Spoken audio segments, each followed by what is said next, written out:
राम राम जी सभी को। आशा करती हूँ आप सभी स्वस्थ होंगे, मस्त होंगे। और हमारी नेक्स्ट वीडियो आ गई है। मेरा एक नया जन्म हुआ था और मैं बहुत ज्यादा खुश थी, बहुत ही ज्यादा खुश थी।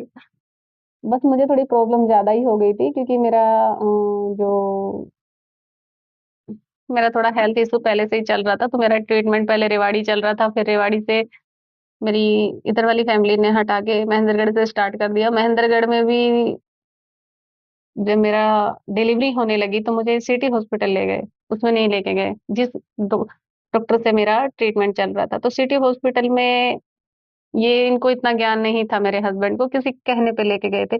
और वहां पे मेरी कंडीशन बहुत ज्यादा खराब हो गई थी।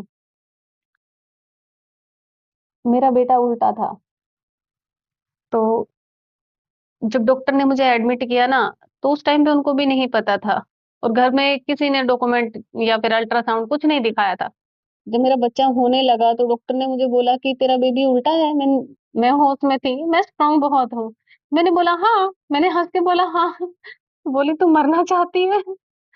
तेरा बेबी उल्टा है और तू हाँ बोल रही है, तूने कोई डॉक्यूमेंट नहीं दिखाए हमको, कोई अल्ट्रासाउंड नहीं बताया। अब इस कंडीशन में तेरा बेबी होने वाला है, तुझे इस कंडीशन में कहाँ भेजे बताओ? है, तुम्हें बचाए या तुम्हारे बच्चे को बचाए? तो उस कंडीशन में उस डॉक्टर को, मैं तो कहती हूँ कि एक भगवान की तरह ही काम किया उन्होंने भी। जो उनको ठीक लगा उन्होंने किया। मेरी कंडीशन सीजर से भी बुरी हो गई थी, पर क्योंकि माँ और बेटे को दोनों को बचाना बहुत जरूरी था। और ये देखो, मैं बोलना नहीं चाहती पर ये मेरी फैमिली की लापरवाही की वजह से हुआ था। ये वीडियो शायद हो सकता है जब भी कोई देखे तो उनको थोड़ा सा दुख हो, पर सच्चाई तो सच्चाई है, बहुत बड़ी सच्चाई है। वही नहीं, बहुत टाइम बीत गया है उन बातों को। फाइनली मेरा बेटा घर आ गया और हम भी घर आ गए। पर मेरी हेल्थ में ना कम से कम 1.5-2 महीने तक कोई सुधार नहीं हुआ था, क्योंकि मेरा ये सीजर से भी बुरी हालत थी मेरी। उस टाइम पे डॉक्टर ने मेरे यूट्रस काट दिया था, मेरी बच्चादानी काट दी थी, क्योंकि मेरा बेबी बचाना बहुत जरूरी था। और बेबी बच जाएगा तो मेरी भी जान बच जाएगी, क्योंकि जब तक बेबी ऐसे रहेगा तो मेरी जान को भी खतरा है। तो उस टाइम पे डॉक्टर को जो ठीक लगा डॉक्टर ने किया। और अगले दिन हम, नहीं हम उसी दिन ही आ गए थे, अपने घर आ गए थे। मेरा बेटा बहुत ज्यादा वीक था, क्योंकि वो समय से थोड़ा पहले हो गया था। बिल्कुल छोटा सा कमजोर सा था।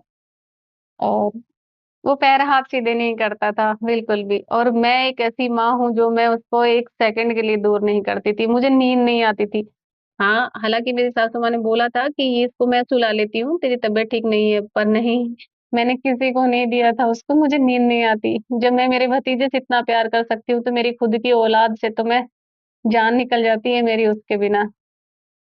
मेरा युग थोड़ा सा वीक था, तो जैसे जैसे धीरे धीरे युग बड़ा होने लगा तो युग को नामोनिया की शिकायत हो गई। छोटे से ही थी उसको वैसे तो।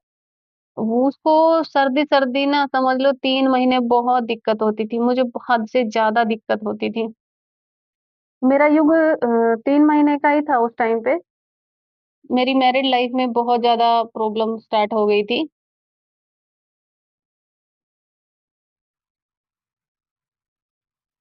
कई चीजें हैं जो मैं नहीं बोल पा रही हूँ।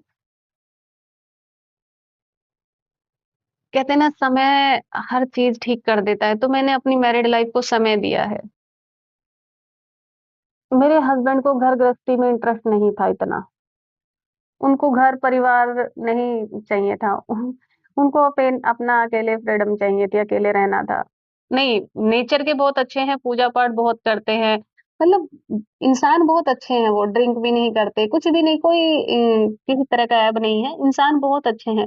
बस घर गृहस्थी से थोड़ा दूर रहे हैं वो, तो घर गृहस्थी उनको नहीं पसंद थी। तो एक टाइम पे उन्होंने मुझे बोला कि मुझे शादी नहीं करनी। उस टाइम मेरा बेटा 3 ही महीने का था। मैं घर पे नहीं बता सकती थी, क्योंकि मेरे डैडी नहीं थे ना, तो जमीन वमीन बेच के मेरी शादी की थी। मैं फैमिली को नहीं बता सकती थी। मैंने जैसे तैसे करके वो समय निकाल लिया, मैंने 2-2.5 साल निकाले, फिर धीरे धीरे मेरे हस्बैंड का बिहेवियर चेंज होने लगा। मैं 1.5 साल, मेरा बेटा 1.5 साल का था, 11 में हुआ था 2013 में। मेरी जेठानी को बच्चा होने वाला था। उससे 1 महीने पहले ही अ,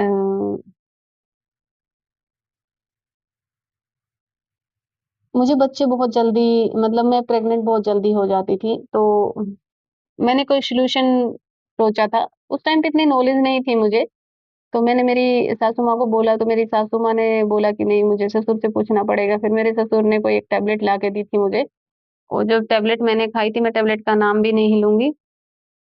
उसके खत्म होने के बाद में 6 महीने पे मैं प्रेग्नेंट भी हो गई और मेरे ब्लड में इन्फेक्शन भी हो गया और मैं बहुत ही बड़ी बीमारी का शिकार हो गई। तो मैं तो कहती हूँ कोई भी मेरी बहनें बिना सोचे-समझे कुछ मत खाना, क्योंकि उस बीमारी को मैं आज भी झेल रही हूँ और उसके चलते मेरा एक ही बेबी रह गया। पर मैं एक ही बेबी में खुश हूँ, वैसे कोई बात नहीं है।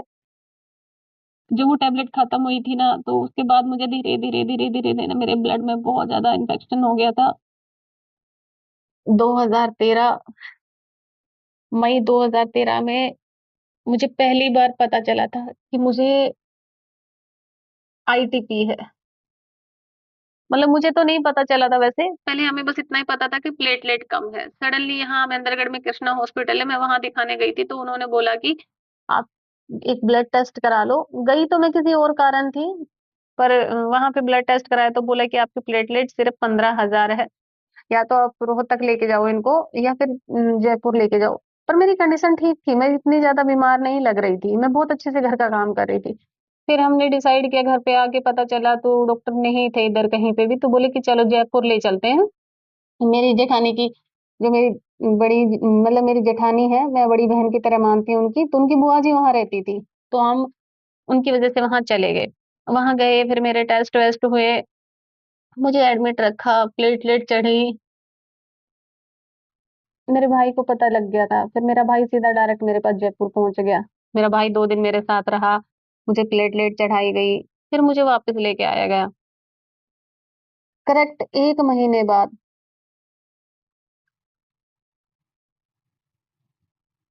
जून में मेरी कंडीशन दोबारी खराब हो गई। उसी दौरान मेरी जेठानी ने बेटी को जन्म दिया और उसी दौरान मेरी तबीयत खराब हो गई, तो मेरी फैमिली में बहुत ज़्यादा प्रॉब्लम आ गई थी। मैं और हमारी बड़ी वाली बुआ जी और मेरे ससुर हम जयपुर में थे। इधर मेरी सास, मेरी छोटे वाली बुआ जी, इनकी बुआ जी और मेरे जेठ जी, ये दीदी के पास है क्योंकि दीदी को भी ना ऑपरेशन से बेबी हुआ था। पहला बच्चा भी उनका ऑपरेशन से ही था, हिमांशु, जो शादी होने के बाद में मेरा सबसे ज़्यादा सहारा रहा है, मन लगने का घर में। हिमांशु से मैं बहुत प्यार करती थी। हिमांशु और हम भी बहुत अच्छे से खेलते थे। अभी तो हिमांशु मेरे से भी बड़ा हो गया, अभी तो शर्माता है, बातें नहीं करता है। तो उस टाइम पे फिर मेरे को फिर वहाँ पे रखा गया।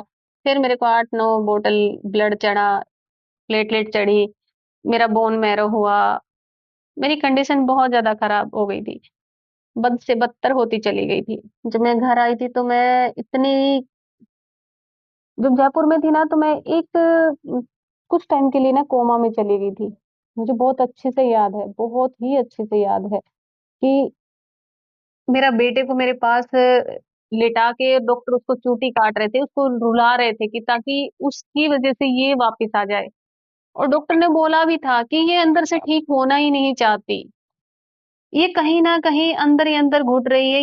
ये इसका शरीर लड़ना ही नहीं चाहता बीमारी से, ये ठीक होना ही नहीं चाहती। मुझे याद है डॉक्टर ने पर्सनल मुझे अपने केबिन में बुला के पूछा था कि तेरे ससुराल में कोई प्रॉब्लम तो नहीं है? तेरे ससुर से, तेरी सास से, तेरे हस्बैंड से? क्योंकि हम अपनी तरफ से दवाइयाँ दे रहे हैं पर तू ठीक होना नहीं चाह रही। मैं उस टाइम पे कुछ नहीं बोली। मैं कहा नहीं सब कुछ ठीक है, पता नहीं मैं क्यों नहीं ठीक हो रही। फिर हम छुट्टी लेके घर आ गए थे, मेरा भाई भी हमारे साथ ही था। फिर मैं घर आई तो दीदी को भी घर ले आए थे, तो हम दोनों घर में बहुएँ हैं, दोनों ही रेस्ट पे आ गए थे, तो बहुत ज़्यादा काम हो गया था, तो मेरा भाई बोला कि ये यहाँ पे ठीक भी नहीं हो पाएगी, तो इसको मैं ले जाता हूँ। 3-4 महीने मेरे भाई मुझे लेके गया, मेरे भाई ने वहाँ पे मुझे डॉक्टर के यहाँ दिखाया, पलवल में ना देसी दवाई देते हैं, तो मेरे भाई ने मुझे वहाँ पे देसी दवाई दिलवाई, मेरी केयर की, पर मेरा ना कहीं न कहीं मन मेरे हस्बैंड में अटका हुआ था, तो मैं वहाँ पे भी नहीं ठीक रह पा रही थी। तो मेरी भाभी ने बोला कि पूनम यहाँ पे ठीक नहीं रह पा रही है क्योंकि ये उसके बगैर नहीं रह सकती। फिर 2-3 महीने बाद मेरे हस्बैंड मुझे लेके आ गए। फिर हम यहीं आ गए थे घर पे ही। मेरे युग का तबीयत ऐसे धीरे-धीरे खराब भी रहता था, सर्दी-सर्दी तो जैसे-तैसे करके हमने अपने युग को थोड़ा बड़ा किया। और मेरी हेल्थ के चलते ना मुझे कभी कहीं दवाई लेने, कभी कहीं दवाई लेने जाना पड़ता था। तो जितना मेरे हस्बैंड कमाते थे उससे ज़्यादा मेरी बीमारी पे लग जाता था। और मुझे फैमिली में सुनने को भी मिल जाता था कई बार, ये तो गुस्से में हो जाता है कि इतना कमाता नहीं, इतना तेरे पे लगा देता हूँ। ये हो जाता है, गुस्से में ये चीज़ें निकल जाती हैं। फिर उस टाइम पे मेरे हस्बैंड सिलीगुड़ी में थे, आसाम में। फिर उनकी पोस्टिंग आ गई चंडीगढ़। करती हूँ आप सभी को मेरी वीडियो पसंद आएगी और मुझसे जुड़ने के लिए धन्यवाद।